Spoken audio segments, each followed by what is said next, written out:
Hey, welcome everybody to the live show. Welcome to another Monday. I'm glad you're with us. Here we are in the thick of summer, and you're taking time out of your evening on a beautiful, hopefully where you are, a beautiful summer evening. It is here on the West Coast, to join me. So thank you for that.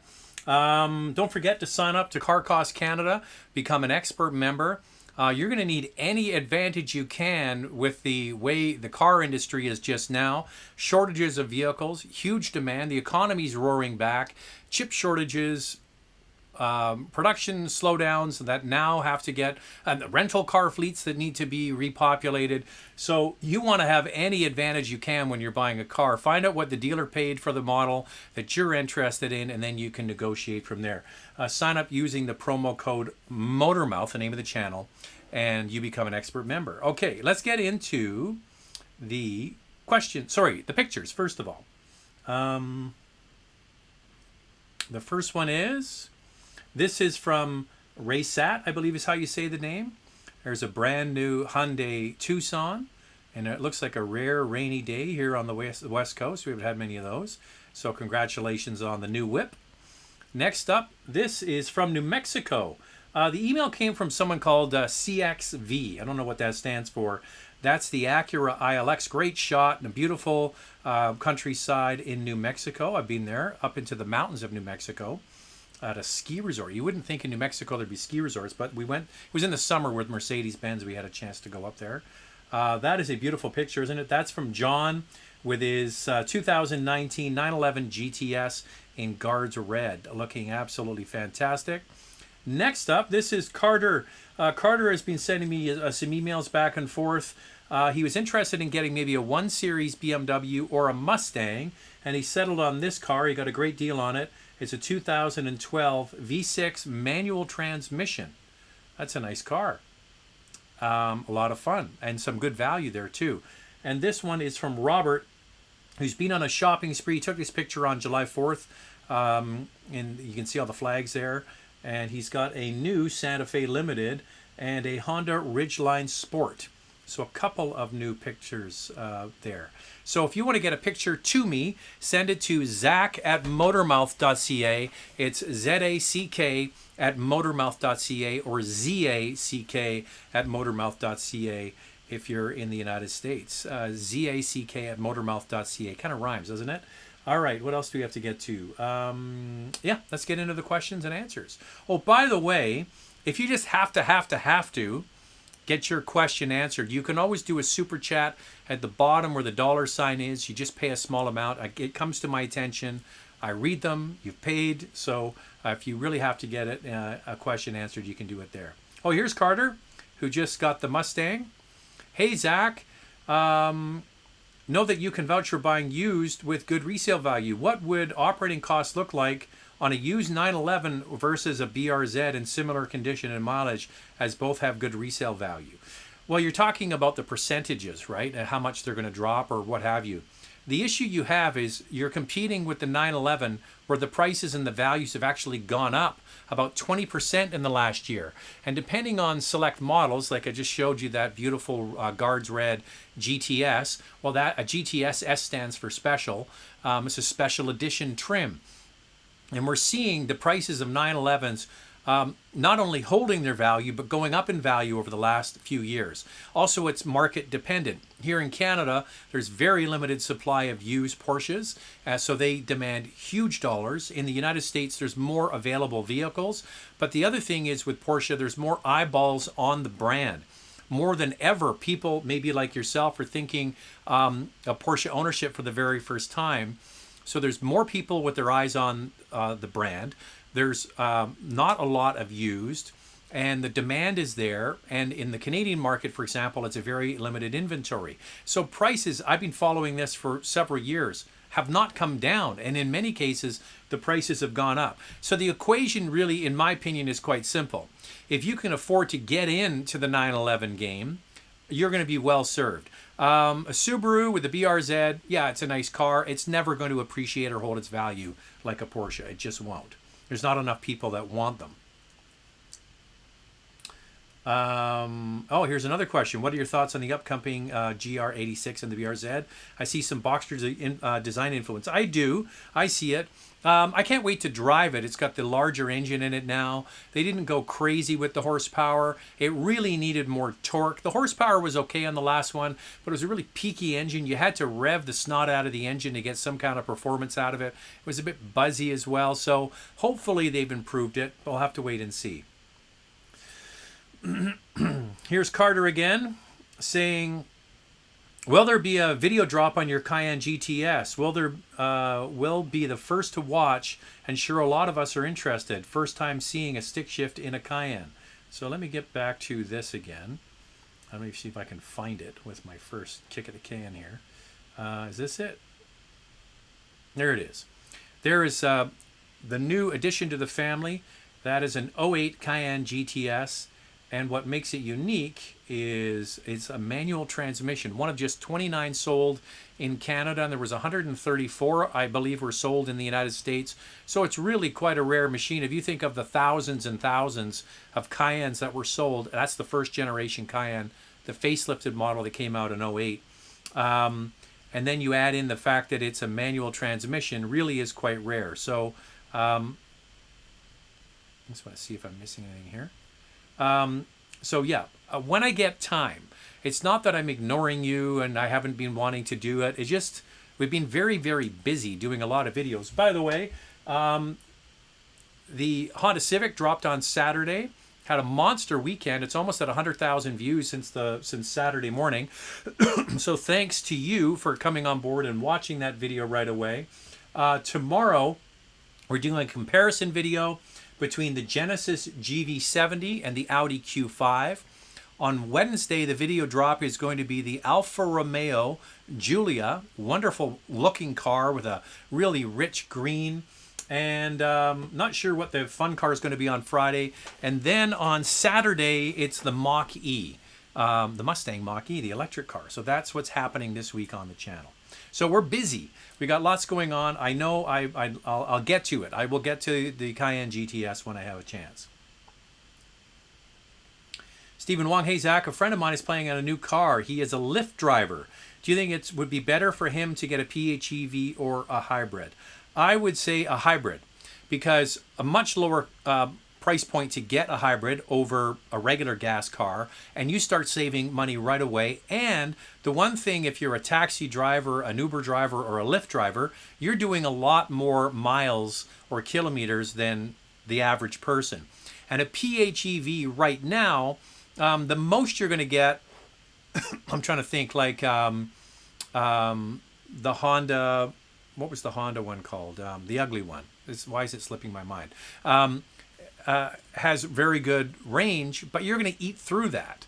If you're a Lyft driver or an Uber driver, you're going to eat through the pure electric range very, very quickly. So a hybrid is going to cost you not much to get, and you start saving money right away.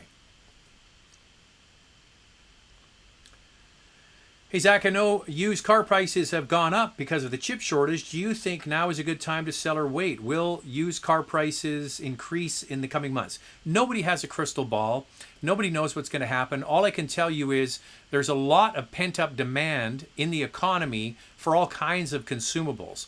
So what we're seeing now is a large demand and a shortage. I suspect the used car market is going to stay strong for the foreseeable future. But if you've got a nice car in nice condition and you market it well, I think, this is not a bad idea to trade or sell or get rid of your used car. The one thing you can play the game at is, if you get a new car, for example, the suggested retail price is fixed, right?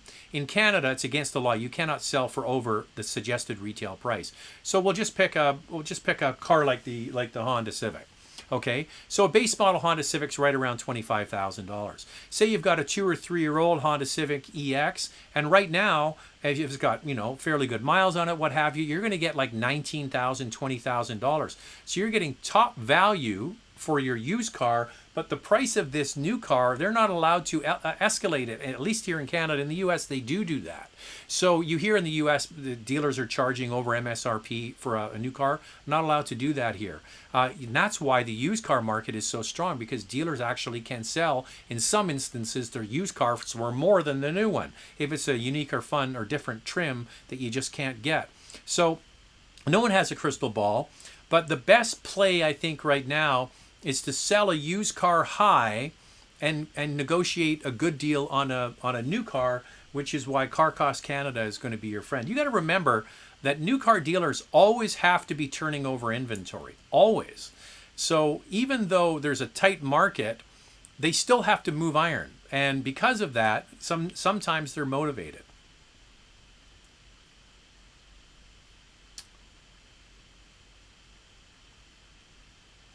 Jackson Barrett. Is that a play on Barrett Jackson?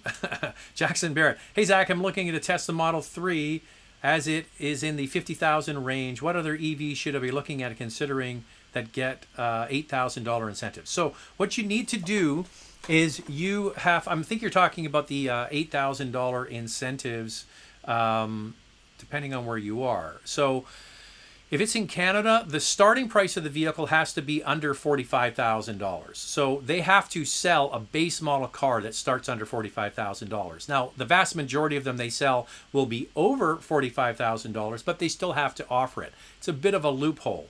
So the problem with electric cars, because we have the Mach-E and we just got it today, and Andrea's doing some research, actually a lot of research on it.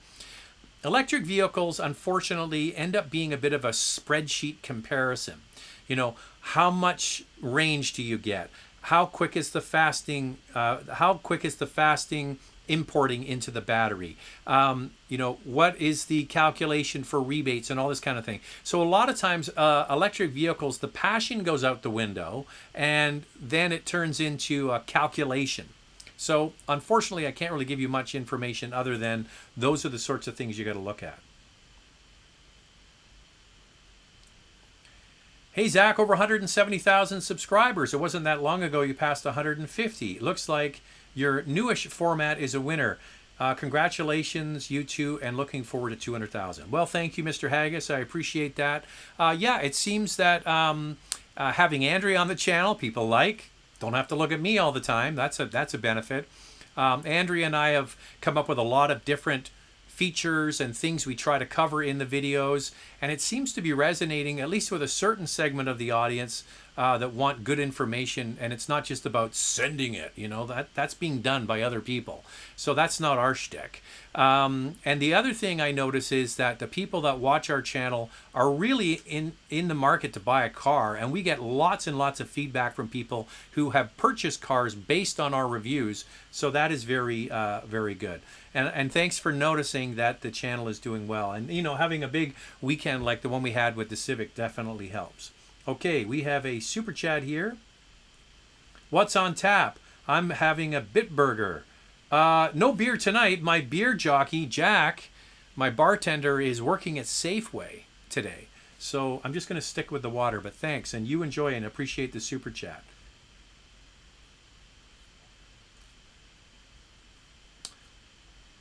Here's John. Hey, Zach, what's the best driving road you've been on? Next time I'm back home, I want to drive the North Coast 500. The best driving road I've been on? There's a difference between driving and scenery. I will take the scenery in Yukon Territory here in Canada any day of the week. I will take the scenery in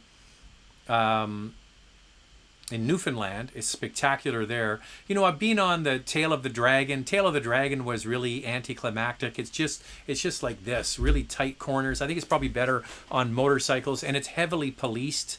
That is one. Probably the most memorable drive outside of Newfoundland and Yukon Territory is the very first Mazda rally. They had a rally where we started in Boulder, Colorado. We went up over the Continental Divide through the Rockies of Colorado and then down into Utah. And when you come through the mountains on the other side and you get into that spectacular, gorgeous desert area, it is nothing short of breathtaking. I would say scenery-wise, that one might be the one. That's where they have the Cathedrals Park with all the big arches, where Thelma and Louise was shot all around there. That was pretty beautiful.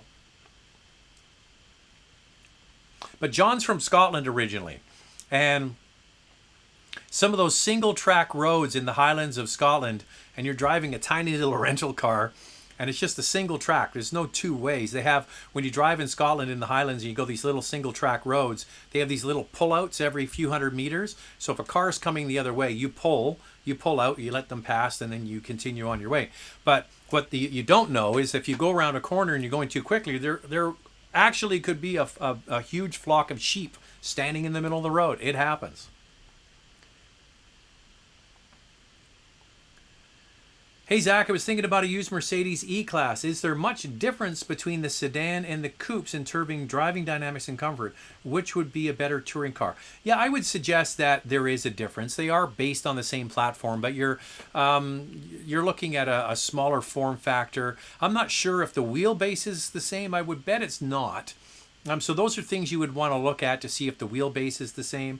E-Class historically has been a real kind of a bit of a lazy car, more of the classic traditional luxury vehicle until the last generation, and then they made it a bit more dynamic. I would suggest that the E-Class convertible is every bit as nice as the S-Class convertible. I drove the S-Class convertible thinking it was going to be some crazy experience, but you know what? The E-Class, in my opinion, was, 9/10 of the way there. I thought it was pretty good. Now, you have to come back to, do you want a coupe or do you want a sedan? And then you get into the AMG, like you could get a 63. If I was getting an E-Class, I would get the E63S station wagon. Now that is one hell of a car. Give the man some thumbs up if you're happy England lost the Euro final. Well, I was at my neighbor's house. He's English. He's from London. His team is West Ham. He grew up in the East End of London. And I was a guest in his house, so I didn't say much about cheering for either team. I just kept my mouth quiet, but I was cheering for Italy. Andrea's half Italian. We've been to Italy several times.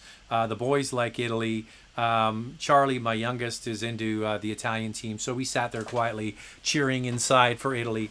But I wouldn't say I'm glad that England lost, but somebody had to win. England is like the Toronto Maple Leafs of football. They just can't seem to get it going. But there's always next year and the World Cup.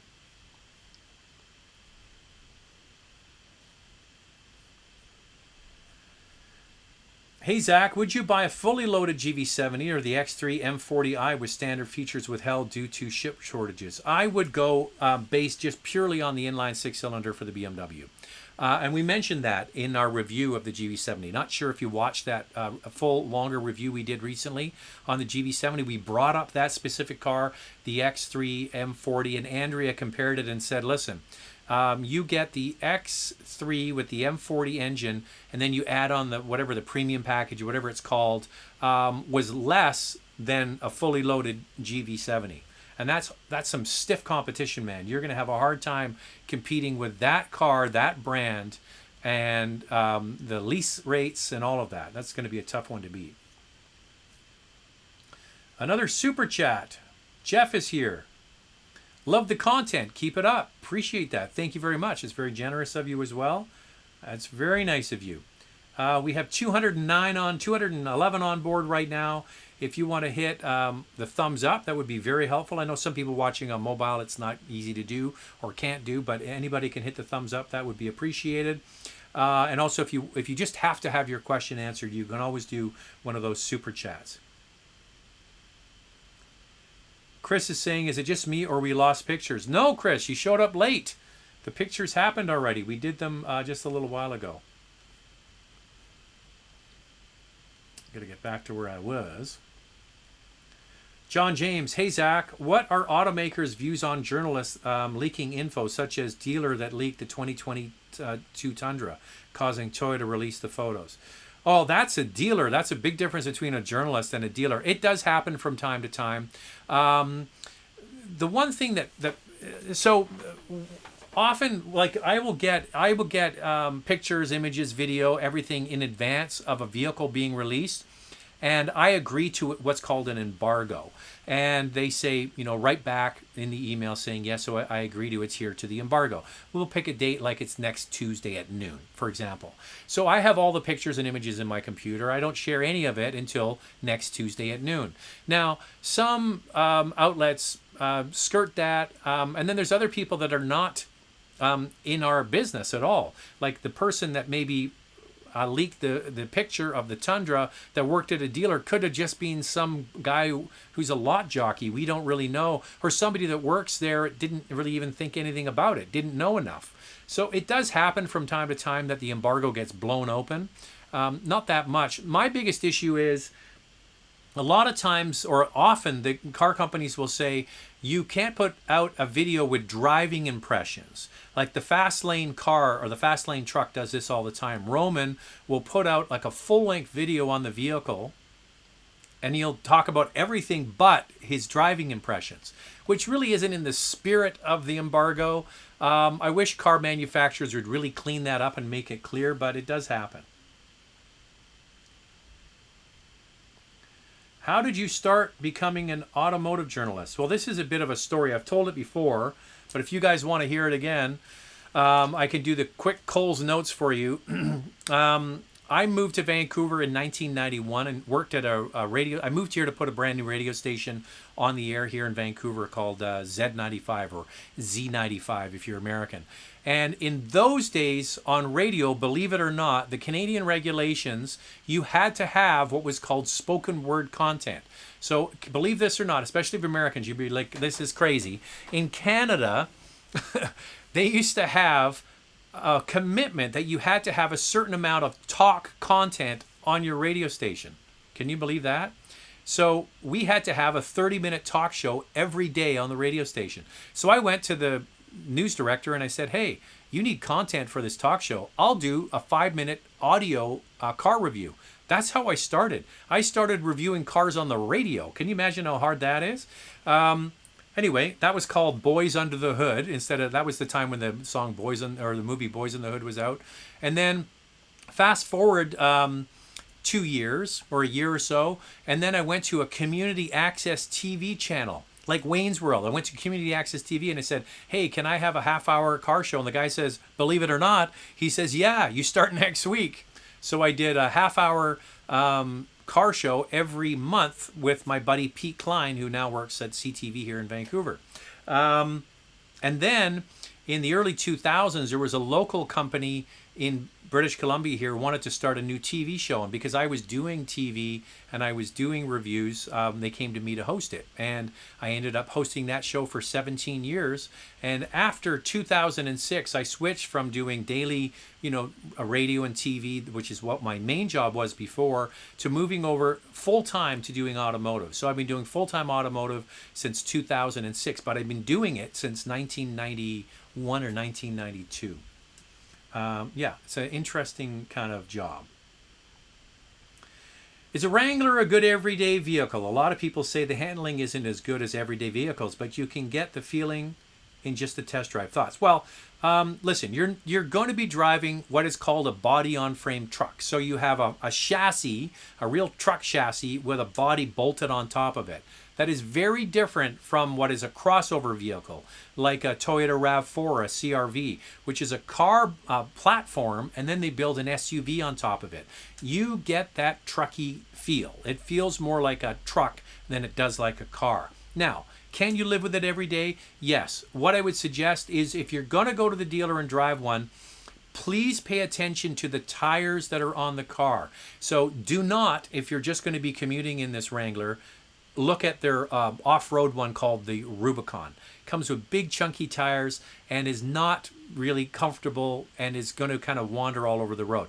You want to go kind of like the base model Wrangler Sport, something like that, that's going to have more of a regular sort of light truck or SUV tire. That's going to make a big difference. I will say that the latest generation of Wrangler is so much more comfortable, refined, quiet, and does actually have some pretty good on-road manners compared to the older ones. So give it a shot, see what you think, pay attention to the tires, and and yeah, you could live with it every day. These things sell like crazy. There's loads of people that buy them as their everyday commuter vehicle, without question.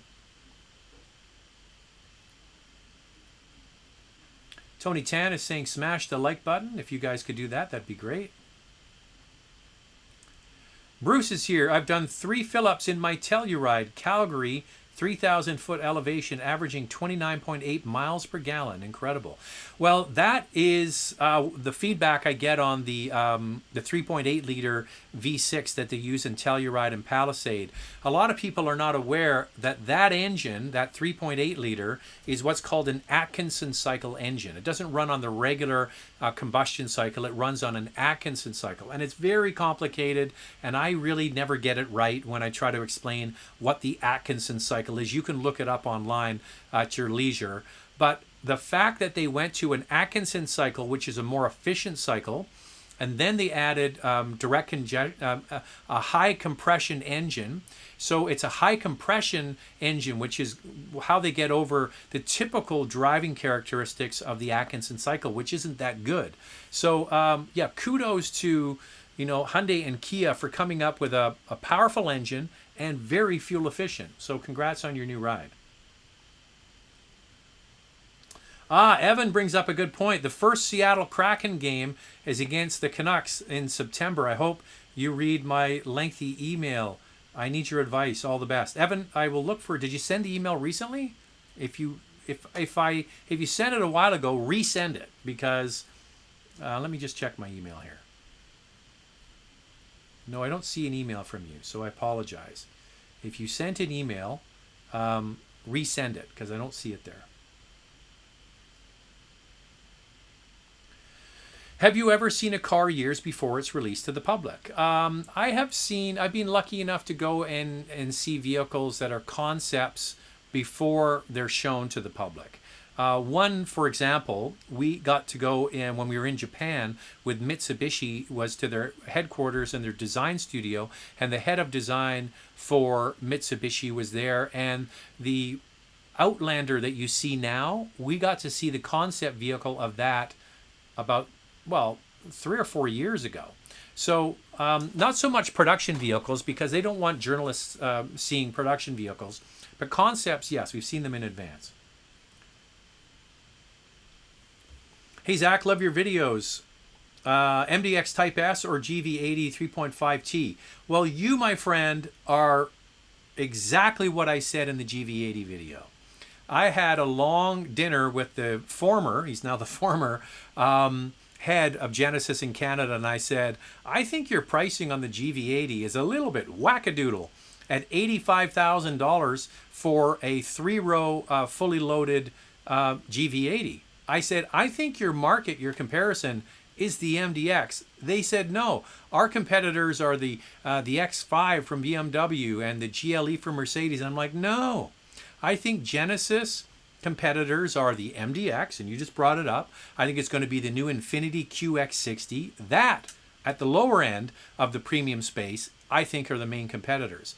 And we don't have a price yet on the MDX Type S, but it will be a lot less expensive than, like I just mentioned.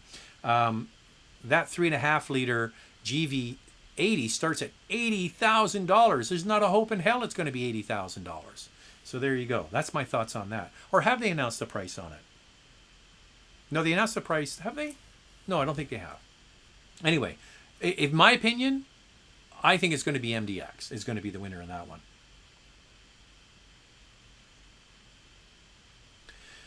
Looking to buy a midsize SUV, who makes the best make and model? I have been on record many, many times. I think the vehicles to beat in the midsize 3-row SUV space right now are the Korean cousins. So you have the Kia Telluride and the Hyundai Palisade. In my opinion, those two are the ones to beat. So give them a shot. A lot of people are having a hard time getting their hands on it, but see if you can get one at the dealer and give it a shot.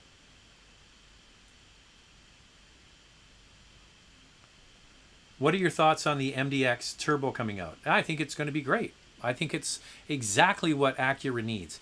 Acura is reinventing their brand with the products that people want. Like, listen, Acura used to be a performance prestige division of Honda, and then they got away from that. They're bringing it back. That new MDX, in my opinion, is fantastic. I think they did a great job. You can go back and watch the video that Andrea and I did, and we said it's one of the best vehicles. There's another one if you're considering the Telluride and the Palisade. Also try the MDX. Now, you take that and you add in the 3.5 liter turbo. Was it 3.5? 3 liter turbo with 355 horsepower. That's going to be one hell of a car. Here's a follow-up. Seems like a lot of people buy MDXs. Yes, it is the best-selling 3-row mid-sized luxury SUV on the market, period. And you know why? Because in the year 2000, when the MDX came out, it came standard with 3 rows of seats. That was unheard of back then. You got to remember, the SUV game in around 2000 was all fairly new. So when Acura came out with a 3-row standard utility in that size, it just mopped up. And has continued to sell extremely well because Acura is smart with their pricing. The MDX is priced to perfection. And the one that Andrea and I liked as the best value is what's called the Tech Package here in Canada. Has some nice features. It's really all you need. You can get away with that package, and it's going to give you everything you want.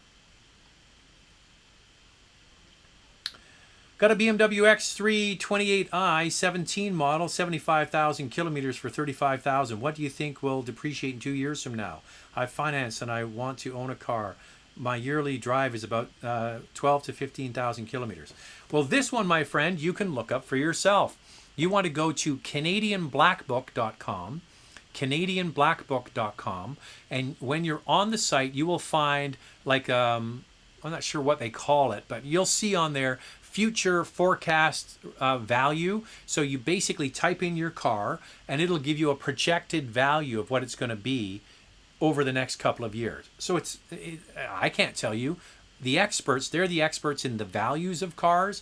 They're going to be able to give you a forecast for what it's going to be like over the next few years. It's a bit of a heart stopper to look at the graph because the graphs usually go like this, they go down. But give it a look. What have you got there? It's got a 2017 X3. The issue you have is you've got 75,000 kilometers. There's nothing wrong with having that many kilometers on it. But as you get over the 100,000 K mark, then the values will start to drop. Tony Tan, I have a lease ending soon with about 8,000 equity. That's good.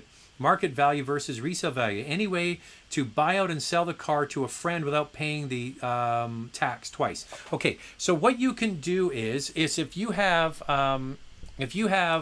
somebody that's willing to take over your car and you want to get some value for it, you can do it 2 ways. One is you can get them to take over your lease now at leasebusters.com. So the piece of paper that you signed, they take over that piece of paper. And for that, he will give you some cash. All right? That's the extra value that you believe's in the car.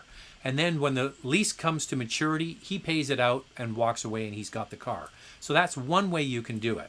Or at the end of the lease, you can buy the car and then flip it into his name. Now you need a dealer that's going to be willing to do what's called an in and out, right? So you're going to buy the car and trade it in on a new car. Then you get the tax credit for trading that vehicle in, and that's how you do it. Okay, so there's a couple of ways to do it. I would talk to a dealer and ask what they suggest. You say you've got a buyer for the car, so that's your friend. You've established the price, and then what's the best way you can do it with taxation. So if you're getting another car from them, you can use your existing car as a down payment on the next one. That way you're saving the tax. Does that make sense? Hopefully it does. Or your buddy can buy the lease from you and you get the cash. That's whatever you've established as the price. But that's not going to get around your tax issue. West Coast, hey Zach, I'm looking at an 18 Chevy Cruze, low Ks, manual transmission for my 19-year-old son. Thoughts? Now, it's interesting you mentioned this because we bought a Honda Civic. If you watch the Honda Civic video we put out on Saturday, we did a couple of little drive-bys with the two cars together, and the one in the video is ours. The other vehicle I was looking at was a Chevy Cruze. And the reason I flipped to the Civic was because of the advanced standard safety features. And that's why we went with that year of Civic, because it came with the forward collision warning and autonomous braking. For new drivers, I thought that was a good thing to have. And where I live, in the province of British Columbia, I'm not sure where you live, you actually get an insurance break for having the forward collision warning and autonomous braking. Chevrolet, at that era, the cars I'm looking at around 17, 18, 16, around there, it didn't come with that. Didn't come with all of those advanced safety features. And even some of the Toyotas at that time didn't come with it as standard equipment. So that's why I switched towards the Honda. Now, if you get a manual transmission Cruze, it won't have it either. So that's one thing to consider. But I'm a big fan of the Chevy Cruze. The quality scores and all of the studies that have come back on it all point in the right direction. Chevrolet scores very highly. A lot of people don't know this, and it's easy to crap all over American cars, but I'm here to tell you that American car companies can make some great cars, and I think the Chevy Cruze is a car that you could buy and drive and be quite comfortable with it. I think it's not a bad car. The manual transmission will not give you those safety features, though.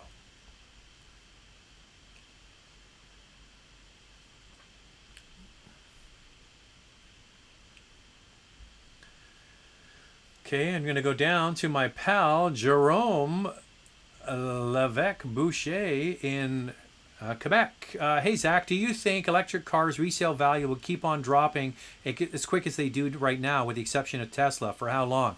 Well, you've brought up a very good point, and the resale value of electric cars right now is not strong. The big issue I have is electric cars are like your smartphone. There's a newer, faster, more capable version every year. And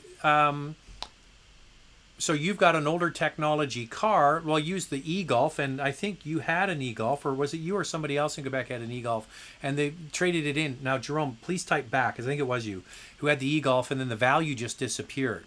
Teslas seem to have a better resale value than most, but that's another big worry I have about electric cars. Expensive to buy, and then you have the worry about, are you going to get any money back for it? A neighbor of ours just bought an e-Golf, and he told me what he paid for it, and I was a bit surprised by how much he paid for it. So we'll have to wait and see. The only thing I can say is we have to wait and see what happens with these, if the resale value is going to improve, because you're absolutely right. Resale value of electric cars right now outside of Tesla is pretty dismal.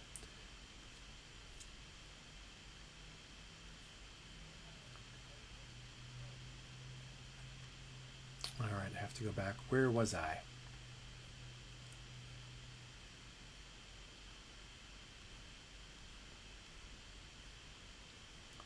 Sorry guys, I gotta go back where I was. That's the one thing about this program. Once I go to do a super chat, I gotta go back where I was.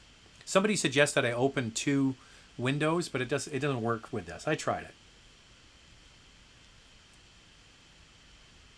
Ah, there's Eric. I was talking about the Clarity. That was the plug-in hybrid I was saying is really ugly.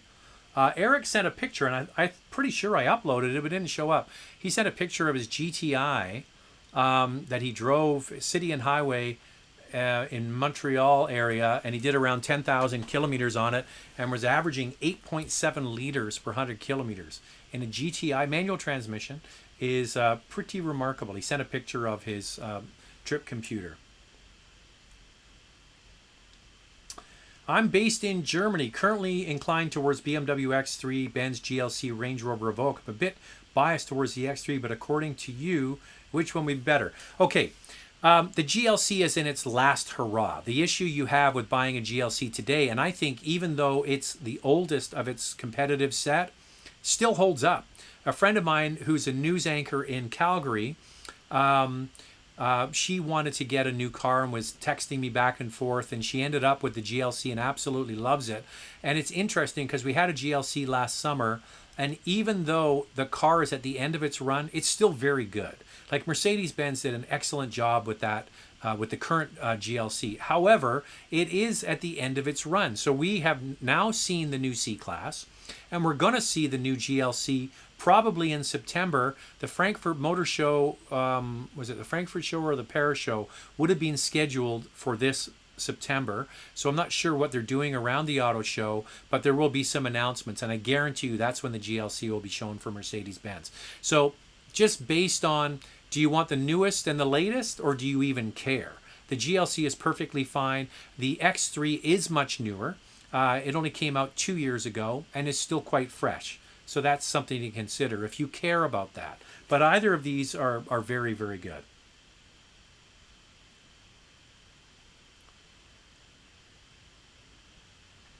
Awesome news to hear about the Mach-E. Can't wait to hear your take on it. Yeah, it's going to be out on Saturday. Here's Jeffrey. Hey, Zach, took your advice and purchased a RAV4 hybrid. Little inventory and 3-month wait for a factory order. Would really appreciate your thoughts on extended warranty and rust-proof module. Thanks.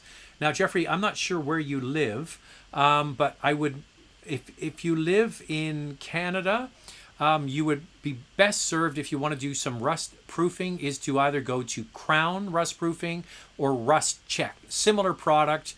I don't have a favorite between the two. They're both excellent products. It's something you apply to your car and you do it every year. It can be a bit messy, but it does work. The stuff does work. If you do it every year, there'll be no rust on your car. Now, extended warranty. I would not get a warranty on your car right now. The car is brand new, so enjoy it for the 3 years that it's under warranty. As you start to get towards the end of the warranty, the regular factory warranty, that's when you should start shopping for an extra warranty.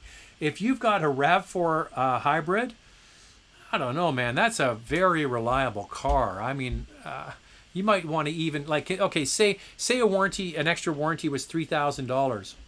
You might be well served to stick $3,000 in a savings account as your rainy day fund if anything were to happen to your car. Not likely, outside of warranty. I don't know. RAV4 hybrid, I would go naked on that if it was me. But if you sleep better at night with a warranty, wait until your regular warranty is about to expire, because a lot of people do this. They make this mistake, and there's no harm in this. I mean, it does happen. Is they buy a warranty when the car is brand new. You're doubling up on warranty. Do not buy it now. Buy it when you get towards the end.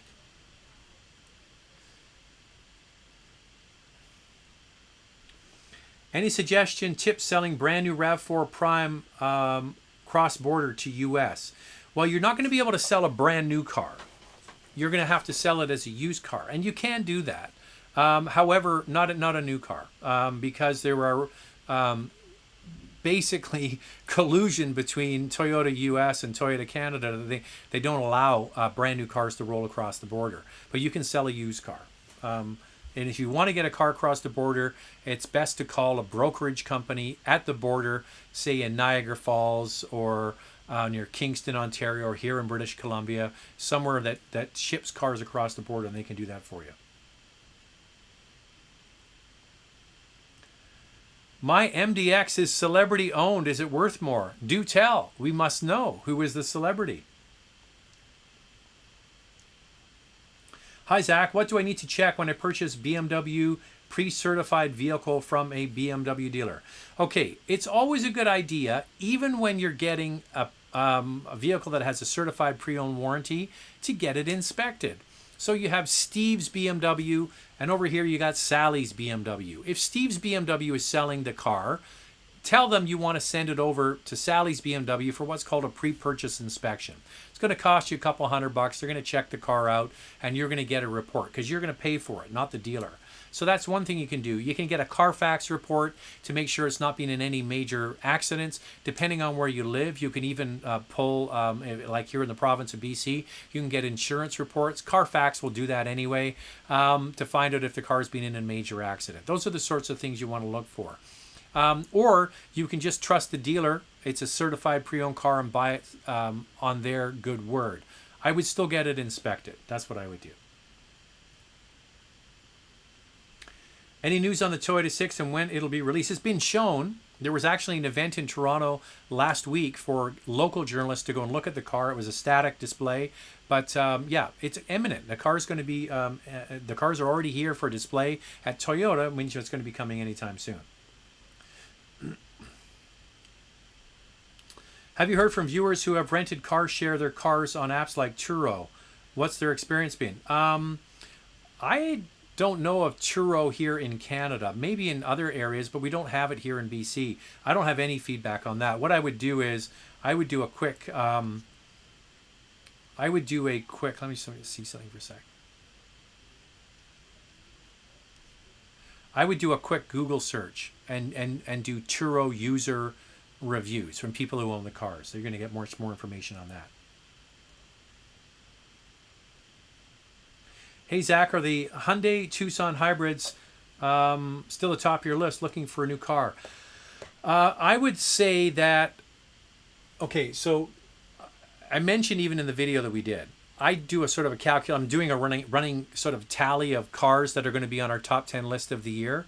And right now, the Tucson hybrid is either at the top or near the top. I don't want to give it away, but I have a lot of confidence in that car. I think it's going to sell incredibly well. I think that it's going to give the RAV4 hybrid a run for its money in the long run. And I suggest if you like it, go drive it, see if you want it. I think it's fantastic. I think they did a really, really good job with it. What are the major differences between all new, brand new, and mild refresh car? Okay, so all new and brand new are basically the same thing. So when you see, when I put up on the Civic, I do all new Civic, it's a brand new car, which means that, you know, it's substantially changed, meaning the platform is different. In the case of this Civic, it's a longer platform, wider track at the back. Now, you could also say that's a modified version of the old car, which it probably is, but it's an all-new car, new interior, new exterior, even new platform or modified platform. So that's an all-new car. So a refresh or a facelift car is the existing car, and a facelift typically is just that. They redo what's called the front clip. So a front clip of the car is the grille, the bumper, the headlamps. That's the front clip. And the rear clip is the rear bumper, sometimes the trunk lid, and the rear lights and exhaust finishers at the bottom. That's the rear clip of a car. So a front clip and a rear clip typically is a refresh. Now, the Korean brands often will go one step farther on what's typically a refresh or a facelift cycle, and sometimes they'll even put in a new interior. I mean, they are really pushing hard with their refreshes and their updates, because often you'll get what is typically a facelifted car after 2 years. It's got a whole new interior. It's like, who the hell does that? The Koreans do that. So that's the difference. And you can look at the product cadence. So I think with Civic, it's 5 or 6 years. They bring out a brand new model. With German cars, it's 7 years. Most Japanese cars and domestic cars, it's every 4 years. So every 2 years, if it's on a 4-year a brand new model, every 2 years is when they do the facelift.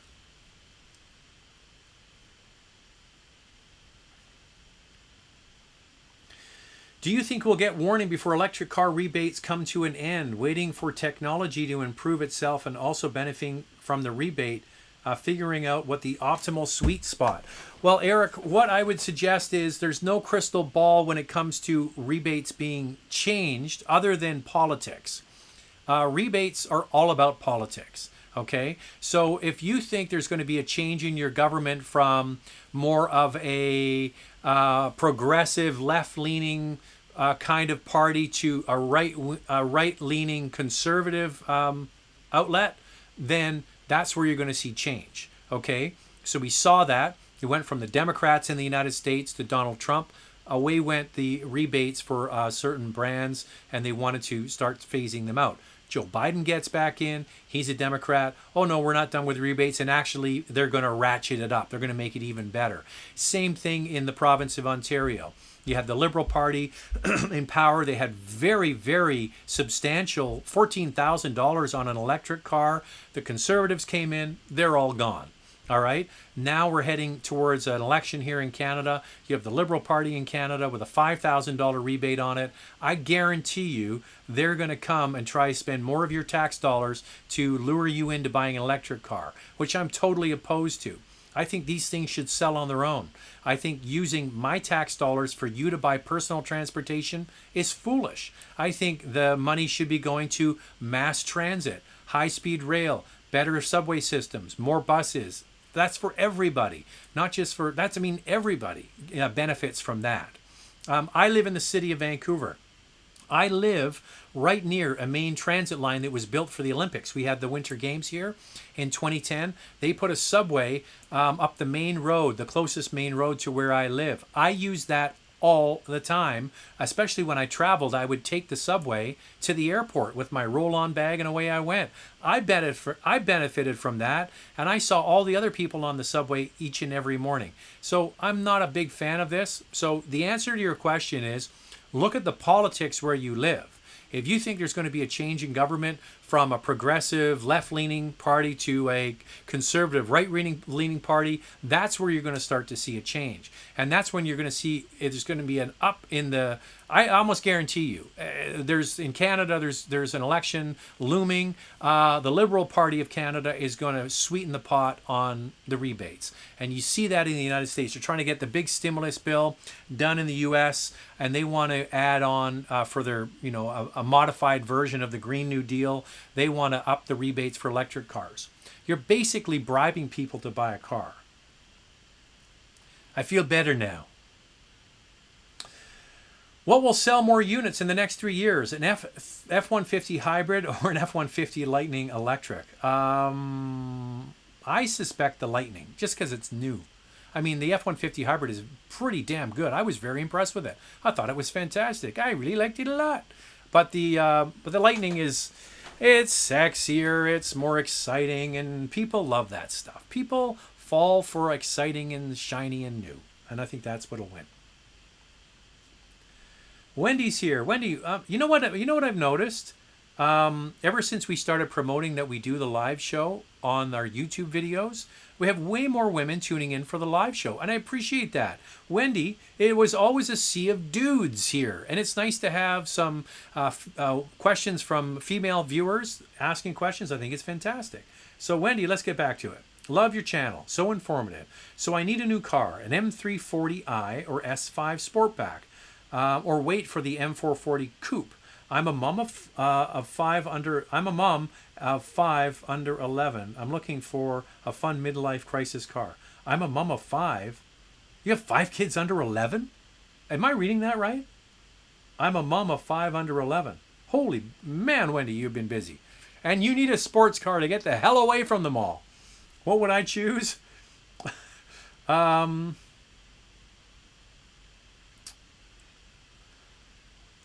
I would get the 340 Grand Coupe. Okay, so you get a Sportback. It looks like the regular sedan, but you get the Sportback functionality with that wonderful inline 6-cylinder engine. If you're kind of fixated on a coupe, so no kids can ride with you, I would still take the 440 over the S5. I love the Audi S5 and the A5, but that engine in the BMW is just so good. It's one of the best engines ever made, and I would suggest that you look at the 340 Grand Coupe or the 440. Okay, that's what I would choose. If you can get your head around the grill of the 440. But man, that's a lot of kids. I'm thinking of trading my Honda Accord for a new Honda Civic Touring. My monthly payment would drop $250 a month. Would I be happy with the switch? It's funny, Ned, because I actually cut out of the video because it was getting long. I cut out a section where we actually talked about this. Andrea was saying, what about the Accord? And I said, well, what about the other way around? What about not getting Accord and getting a Civic? You know what I would suggest? If you're going to save that much, a lot of money every month, right? Go and drive the Touring and see if you like it. If you like it with the turbo engine, it might satisfy you. I would suggest still that the Accord feels more substantial, a little bit more polished and all those sorts of things. It's a bigger car, a little heavier car, all of that kind of stuff. But yeah, give it a shot. You might be quite happy with it. I can't speak for what you think of it, but it's a good idea, and you can save some money. Why not? Plus, you're going to get good money for your Accord. We've talked about it already. So you're getting top dollar for a used car, and then you negotiate a brand new car based off MSRP. Will you review the GR88 when it comes out? Of course we will. Hey, Zach, between the Mazda 3 Sport and the CX-30, which would you recommend for a couple without kids based on handling, fuel economy, and driving enjoyment?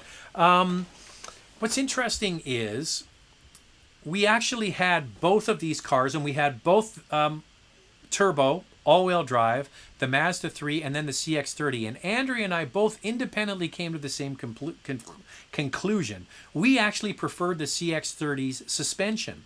For whatever reason, the calibration of the suspension felt a little bit more like there was more feedback because it's more of an SUV application. They're both the same platform. They're both the same engine. They're both roughly the same size.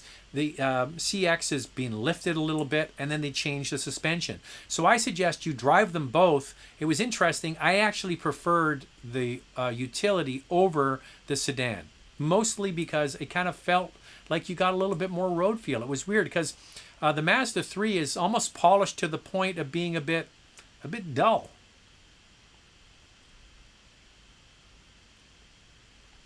I plan on buying a new Crosstrek. Is the manual a good option when you're tight on money? Well, you have to really do a gut check. Are you okay driving a manual all the time? I have no problem driving a manual. I like driving a manual. For me, I always say driving a manual becomes automatic. It's second nature to the point where you don't even think about it. It's like you're at a light, get ready, first gear, away you go, second gear. It's so second nature, it becomes almost automatic. I'm not sure if that's the case for you or if you struggle with driving a manual transmission. Something to think about. I would suggest the manual transmission is only available on the 2-liter engine. And it's not the most invigorating car to drive. I suggest you go and give it a shot, if a dealer even has one. The CVT does a pretty good job. If it's all just about saving money, and you're not sold on a manual, save a little bit more money and get the automatic. If it's not really your thing, if you're not really into driving a manual all the time, you'd be better to get the CVT, especially for resale value. The resale value on the automatic is going to be way higher than a manual.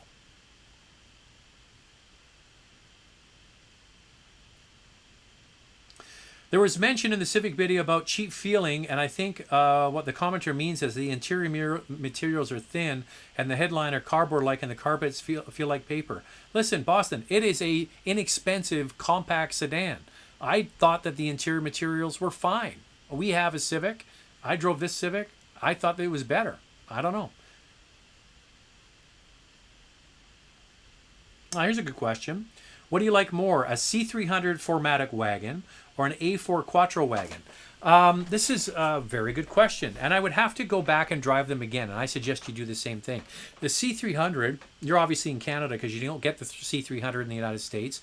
I preferred it to the C43, the higher performance version, the AMG version of that. I thought the C300 wagon was excellent. Now, I'm also a huge Audi A4 fan, and I think that I drove that. I haven't driven it here, but I drove it in Europe at the launch. We had an A4 all-track Quattro wagon. What's it called? All-track, all-road.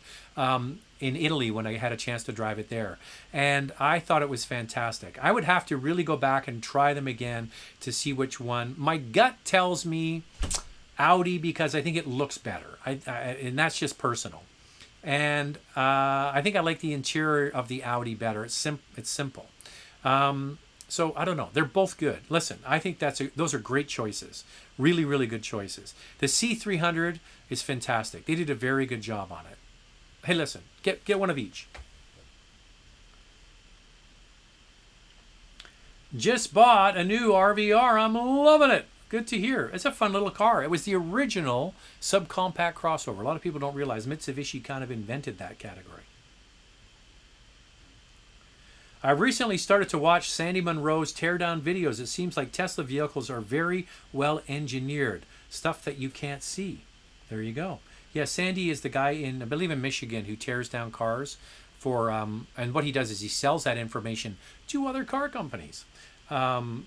And he's been going on about Tesla for the last little while. He's quite impressed with them. All right. We are up against the clock here. Thanks to everybody that came on board. Thanks for the super chats. We'll see if Jerome wrote back.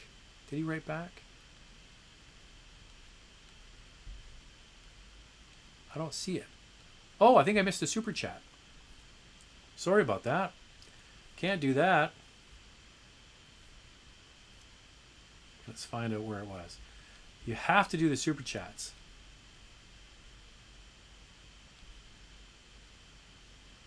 Here's Jerome again. Federal government version for green transportation is about 40 years behind right now. Stop giving money for personal cars. Start investigatively match on trains and subways. Is there an echo in here? Sounds like what I say. But yes, it's a good point.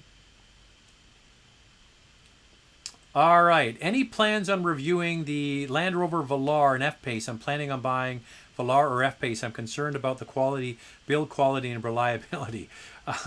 Well, yeah, you're, it's a bit of a race to the bottom with those two brands. What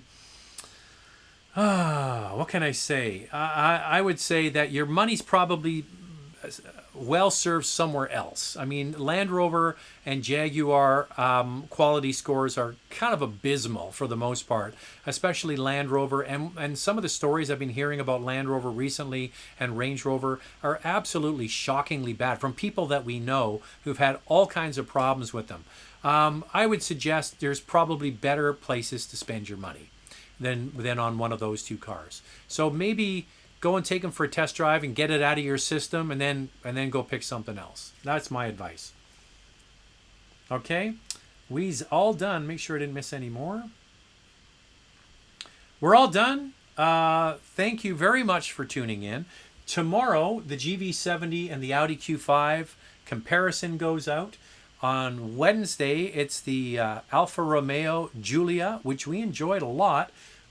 Saturday, it's the Mach-E, the electric car, the Mustang. And then on Friday, it's going to be something fun. Not sure what it is yet. Okay? So we'll chat with you later. Have a great night. And we'll talk to you next Monday on the live show. Take it easy, everyone. Bye now.